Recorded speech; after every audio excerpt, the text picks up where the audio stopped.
Phone tapping వ్యవహారంలో కేసీఆర్ సూత్రధారి అని ఎమ్మెల్యే గడ్డం వివేక్ వెంకటస్వామి ఆరోపించారు. అధికారంలో ఉండి కేసీఆర్ అనేక అక్రమాలకు పాల్పడ్డారని విమర్శించారు. మరొకవైపు కాళేశ్వరం పేరుతో కోట్ల రూపాయలు కేసీఆర్ దోచుకున్నారని, ఓటమితో ఫ్రస్ట్రేషన్ లో ఉండి ఏదేదో మాట్లాడుతున్నారని విమర్శించారు.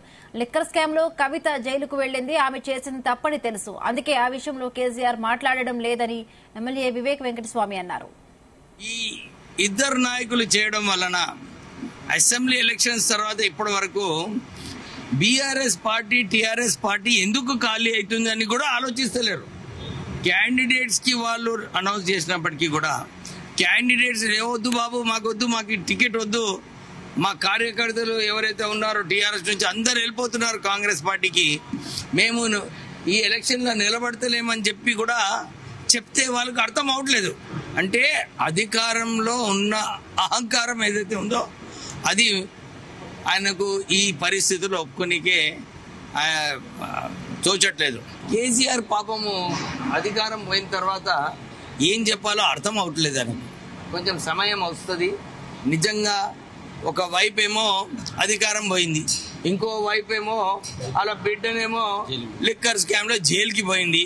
ఆయనకు కూడా తెలుసు లిక్కర్ స్కామ్ ఇది, నా బిడ్డ జైలుకి వెళ్ళి బయటికి రావాలంటే చాలా కష్టం అని చెప్పి ఆయనకు కూడా అర్థమైపోయింది. అప్పుడు ఆయన అధికారంలో ఉన్నాడు, బీజేపీతో ఏదో సంజావుతా చేసుకుందామని చెప్పి ఆ రోజులలో ప్రయత్నం చేసి కవిత అరెస్ట్ డిలే కావడం జరిగింది.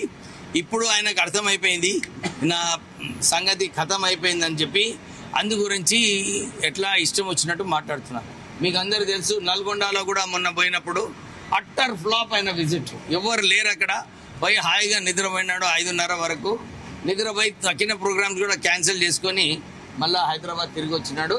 మేము ఇదే ప్రజలకు అందరికీ విజ్ఞప్తి చేస్తున్నాము.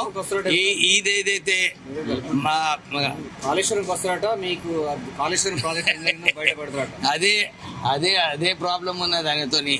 ఎప్పుడు కూడా రాత్రిపూట ఈ ఆలోచన వస్తుంది. నేను చెప్పిన చాలా సార్లు తుగ్లక్ ముఖ్యమంత్రి ఉండే ఆ రోజులలో కేసీఆర్ ఒక తుగ్లక్ ముఖ్యమంత్రి అని చెప్పి కాళేశ్వరం ప్రాజెక్ట్ కూడా 33,000 కోట్ల ప్రాజెక్ట్ ఏదైతే ప్రాణహిత చేవల్లా ఉండేనో దాన్ని పూర్తిగా చేయకుండా 24,000 కోట్లు ఖర్చు పెడితే అదే ప్రాజెక్ట్ పూర్తిగా అయిపోయేది.